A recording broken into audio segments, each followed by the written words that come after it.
Hello friends, welcome to competitive exams India Telugu channel. ఈరోజు మనం ఈ వీడియోలో డిఆర్డిఓ హైదరాబాద్ నుంచి మనకి నోటిఫికేషన్ అయితే రావడం జరిగింది. ఈ నోటిఫికేషన్ సంబంధించి కంప్లీట్ డీటెయిల్స్ అనేవి అఫీషియల్ నోటిఫికేషన్ ద్వారా తెలుసుకుందాం రండి. మనం ఇక్కడ గమనించినట్లయితే ఈ పర్టికులర్ నోటిఫికేషన్ ద్వారాగా గ్రాడ్యుయేట్, డిప్లొమా అండ్ ఐటీఐకి సంబంధించి మనకైతే వేకెన్సీస్ ఫిలప్ చేస్తూ ఉన్నారు ఫ్రెండ్స్.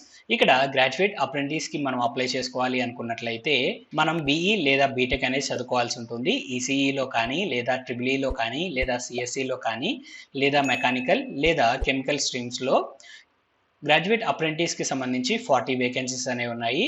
అండ్ అలానే టెక్నీషియన్ అప్రెంటిస్కి సంబంధించి చూసినట్లయితే మనము ఈ వేకెన్సీస్కి అప్లై చేసుకోవాలి అనుకున్నట్లయితే డిప్లొమా ఇన్ ఈసీఈ లేదా ట్రిపుల్ఈ లేదా సిఎస్సి లేదా మెకానికల్ లేదా కెమికల్ స్ట్రీమ్స్లో మనము చదువుకొని ఉండాల్సి ఉంటుంది. డిప్లొమా అప్రెంటిస్కి సంబంధించి 40 వేకెన్సీస్ అనేవి ఉన్నాయి. అండ్ అలానే ట్రేడ్ అప్రెంటిస్కి సంబంధించి మనం చూసినట్లయితే ఈ వేకెన్సీస్కి మనము ఐటీఐ అనేది పాస్ అవ్వాల్సి ఉంటుంది. ఎన్సీబీటీ ద్వారాగా కానీ లేదా ఎస్సీబీటీ ద్వారాగా కానీ. Fitter, welder, Turner, machinist, mechanic, diesel, electronics mechanic, electrician లేదా కోపాలో మనమైతే ఐటీఐ కంప్లీట్ చేసుకోవాల్సి ఉంటుంది. సో ఐటీఐ చదువుకున్న వారికి ఇక్కడ 120 వేకెన్సీస్ అనేవి ఉన్నాయి ఫ్రెండ్స్. ఈ జాబ్స్కి మనము సెలెక్ట్ అయినట్లయితే మనకి స్టైఫండ్ అనేది గవర్నమెంట్ నామ్స్ ప్రకారంగా మనకైతే ప్రొవైడ్ చేస్తారు. ఈ వేకెన్సీస్కి మనము అప్లై చేసుకోవాలి అనుకున్నట్లయితే క్యాండిడేట్స్ ముందుగా nats.education.gov.in వెళ్ళి మనమైతే రిజిస్టర్ చేసుకోవాల్సి ఉంటుంది ఫ్రెండ్స్.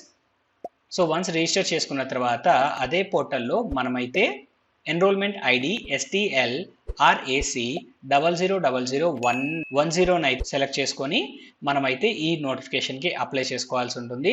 ఇన్ కేస్ ఐటీఏ ట్రేడ్కి సంబంధించి మీరు అప్లై చేసుకోవాలి అనుకున్నట్లయితే apprenticeshipindia.org వెబ్సైట్కి వెళ్ళి మీరు ముందుగా అయితే అప్రెంటిస్షిప్ కోసం రిజిస్టర్ చేసుకోవాల్సి ఉంటుంది. వన్స్ రిజిస్టర్ చేసుకున్న తర్వాత అదే వెబ్సైట్లో E052036000040ని సెలెక్ట్ చేసుకొని మీరు ఈ వేకెన్సీస్కి అయితే అప్లై చేసుకోవాల్సి ఉంటుంది. క్యాండిడేట్స్కి minimum age 18 years friends. So 1st of August 2024ని బేస్ చేసుకొని ఈ ఏజ్ లిమిట్ అనేది క్యాలిక్యులేట్ చేయడం జరుగుతుంది. అండ్ ఖచ్చితంగా ఇక్కడ మనం గుర్తుపెట్టుకోవాల్సింది ఏంటి అన్నట్లయితే మన ఎడ్యుకేషన్ క్వాలిఫికేషన్స్. దట్ మీన్స్ మీరు గ్రాడ్యుయేషన్ పైన అప్లై చేస్తున్నా లేదా డిప్లొమా పైన అప్లై చేస్తున్నా లేదా ఐటీఐ పైన మీరు అప్లై చేస్తున్నా కానీ మీరు ఖచ్చితంగా 2022లో కానీ లేదా 2023లో కానీ లేదా 2024లో కానీ మీరైతే క్వాలిఫై అవ్వాల్సి ఉంటుంది. సో మీరు ఈ 3 ఇయర్స్లో పాస్ అవుట్ అయిన క్యాండిడేట్స్ అయినట్లయితే మీరు ఈ వేకెన్సీస్కి అప్లై చేసుకోవచ్చు. అండ్ అలానే ఇక్కడ 60% మార్క్స్ అనేది ఇక్కడ అడుగుతూ ఉన్నారు ఫ్రెండ్స్ ఎడ్యుకేషన్ క్వాలిఫికేషన్లో. అండ్ నెక్స్ట్ మనం మూవ్ ఆన్ అయినట్లయితే మనకి ఇక్కడ last date of application friends. So ఇక్కడ మీరు గమనించినట్లయితే మనకి ఇక్కడ 21 days from the announcement of అని చెప్పేసి మనకు మెన్షన్ చేయడం జరిగింది ఫ్రెండ్స్.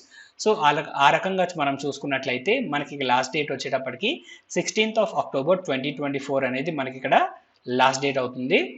అండ్ ఇక్కడ రిజర్వేషన్స్ కూడా మనకైతే వర్తిస్తున్నాయి friends. SC, ST, OBC, physically challenged క్యాండిడేట్స్కి వేకెన్సీస్కి సంబంధించి మనకైతే ఇక్కడ రిజర్వేషన్స్ వర్తిస్తున్నాయి.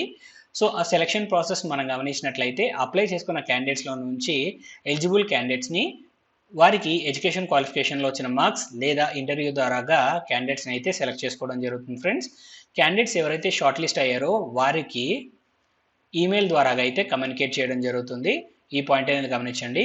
అలాగే డాక్యుమెంట్ వెరిఫికేషన్కి వెళ్ళేటప్పుడు ఖచ్చితంగా ఒరిజినల్ సర్టిఫికేట్స్ అండ్ అలానే వాటి తాలూకా జిరాక్స్ కాపీస్ అనేవి సెల్ఫ్ అటెస్ట్ చేసి మనమైతే తీసుకొని వెళ్లాల్సి ఉంటుంది. ఏ డాక్యుమెంట్స్ తీసుకువెళ్లాలో ఇక్కడైతే లిస్ట్ మెన్షన్ చేశారు ఫ్రెండ్స్. ఒకసారి ఈ లిస్ట్ అనేది గమనించండి.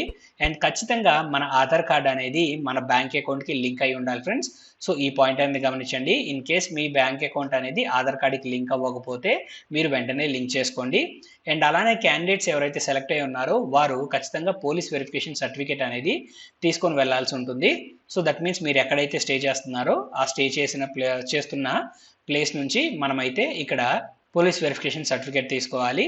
లేదా మన పర్మనెంట్ అడ్రస్ ఎక్కడైతే ఉంటుందో అక్కడ నుంచి కూడా మనమైతే మన పోలీస్ వెరిఫికేషన్ సర్టిఫికేట్ తీసుకోవచ్చు. అండ్ నెక్స్ట్ ఇక్కడ మీరు గమనించినట్లయితే క్యాండిడేట్స్ ఎవరైతే ఇక్కడ మెన్షన్ చేసిన క్వాలిఫికేషన్స్ కాకుండా హయ్యర్ క్వాలిఫికేషన్స్ చదువుకుని ఉన్నారో వారు ఈ వేకెన్సీస్కి అప్లై చేసుకోవడానికి లేదు ఫ్రెండ్స్. దట్ మీన్స్ మీరు ఐటీఐ చదివి ఐటీఐ తర్వాత ఇంటర్మీడియట్ కానీ లేదా వేరే కోర్స్ చదివారు అనుకోండి, అప్పుడు మీరు ఐటీఐ పైన మీరు అప్లై చేసుకోలేరు. ఇన్ కేస్ మీరు డిప్లొమా కంప్లీట్ చేసుకొని ఆ తర్వాత బీటెక్ కంప్లీట్ చేసుకున్నారనుకోండి, అప్పుడు మీరు గ్రాడ్యుయేషన్కి సంబంధించి అప్లై చేసుకోవాలి కానీ డిప్లొమా పైన అప్లై చేసుకోవడానికి లేదు. సో ఈ పాయింట్స్ అనేవి గుర్తుపెట్టుకోండి ఫ్రెండ్స్. అండ్ అలానే క్యాండిడేట్స్ ఎవరైతే ఆల్రెడీ అప్రెంటిస్షిప్ ట్రైనింగ్ అనేది తీసుకొని ఉన్నారో లేదా ప్రెసెంట్ అప్రెంటిస్షిప్ ట్రైనింగ్ అనేది తీసుకుంటూ ఉన్నారో వారు ఈ నోటిఫికేషన్కి అప్లై చేసుకోవడానికి వీల్లేదు. సో ఈ పాయింట్ అనేది గమనించండి. సో ఇక్కడ మనం గుర్తుపెట్టుకోవాల్సింది ఏంటి అన్నట్లయితే ఈ వేకెన్సీస్ అనేవి పర్మనెంట్ వేకెన్సీస్ కాదు ఫ్రెండ్స్, కేవలం 1 year పాటు అప్రెంటిస్షిప్ ట్రైనింగ్ ప్రోగ్రామ్ మాత్రమే. సో ఈ నోటిఫికేషన్ సంబంధించి కంప్లీట్ డీటెయిల్స్ అనేవి మీకు అందాయని ఆశిస్తున్నాం ఫ్రెండ్స్. ఈ వీడియో కనుక మీకు నచ్చినట్లయితే please like, share and subscribe to our channel. Thank you.